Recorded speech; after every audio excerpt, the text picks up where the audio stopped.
EVM বনাম belt paper গণতন্ত্ৰৰ ভৱিষ্যতলৈ নতুন বিতৰ্ক। দেশত আজি পুনৰ উত্থাপন হৈছে এটা প্ৰশ্ন, ইভিএম নে বেলেট পেপাৰ? ভোট প্ৰক্ৰিয়াৰ সুৰক্ষা, স্বচ্ছতা আৰু বিশ্বাসযোগ্যতাৰ বিষয়ত সাধাৰণ ভোটাৰৰ পৰা আৰম্ভ কৰি ৰাজনৈতিক দলসমূহে তীব্ৰ তৰ্ক-বিতৰ্ক আৰম্ভ কৰিছে। বিৰোধী দলৰ মতে ইভিএম মানে ইলেক্ট্ৰনিক ভোটিং মেচিনত সুৰক্ষাৰ অভাৱ আছে। বহুত সময়তে ফলাফলৰ প্ৰক্ৰিয়া সন্দেহজনক হয়। ভোটাৰৰ নিজেই ভোট যথাযথভাৱে গণনা হৈছে নে নাই তাৰ নিশ্চয়তা নাপায়। ইয়াৰ ফলত গণতন্ত্ৰৰ আশংকা বৃদ্ধি পায়। তেওঁলোকৰ মতে বেলেট পেপাৰ ব্যৱহাৰ হ'লে প্ৰতিটো ভোট স্পষ্টভাৱে দেখা যায়। গণনাৰ সময়ত দলসমূহৰ প্ৰতিনিধিয়ে প্ৰত্যক্ষভাৱে নিশ্চিত হ'ব পাৰে। পুনৰ গণনাৰ দাবী উঠিলে সহজে পুনৰ গণনা কৰিব পৰা যায় আৰু সৰ্বাধিক গুৰুত্বপূৰ্ণ ভোটাৰৰ মাজত ভৰসা বৃদ্ধি পায়।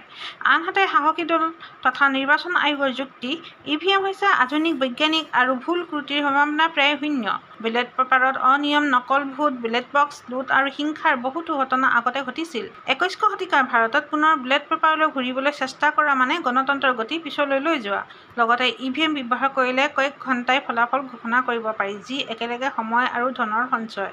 ৰাজনৈতিক মহলত এই তৰ্ক-বিতৰ্ক চলি থাকোঁতেই সাধাৰণ নাগৰিকৰ মাজতো দ্বিধা বৃদ্ধি পাইছে। এজন যুৱ ভোটাৰে মন্তব্য কৰিছে, ইভিএমত ভোট দিওঁতে ভয় লাগে। কাৰণ মই ভোট দিয়া দলৰ সংখ্যা সত্যই গণনা হ'ল নে নাই সেয়া কেতিয়াও দেখা নাযায়।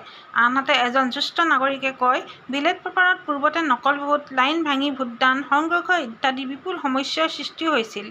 এতিয়া পুনৰ সেই পদ্ধতি আহিলে গণতন্ত্ৰৰ বিশৃংখল সৃষ্টি হ'ব।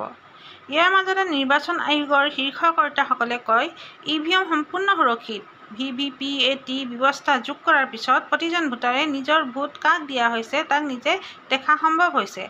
সেয়েহে সন্দেহৰ কোনো কাৰণ নাই। তথাপিও প্ৰশ্ন থিয় হৈছে, গণতন্ত্ৰৰ সৰ্বাধিক সুৰক্ষিত মাধ্যম কোন, ইভিএম নে বেলেট পেপাৰ? সময়ৰ লগে লগে এই বিতৰ্ক আৰু উগ্ৰ হ'ব বুলি অনুমান কৰা হৈছে।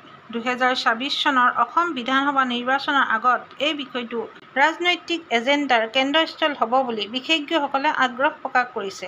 আপোনালোকৰ মতামত কি কমেণ্টত লিখিব আৰু মোৰ ভিডিঅ'বোৰ ভাল লাগিলে প্লিজ মোৰ চেনেলটো ছাবস্ক্ৰাইব কৰি দিব বুলি আশা ৰাখিলোঁ। ধন্যবাদ।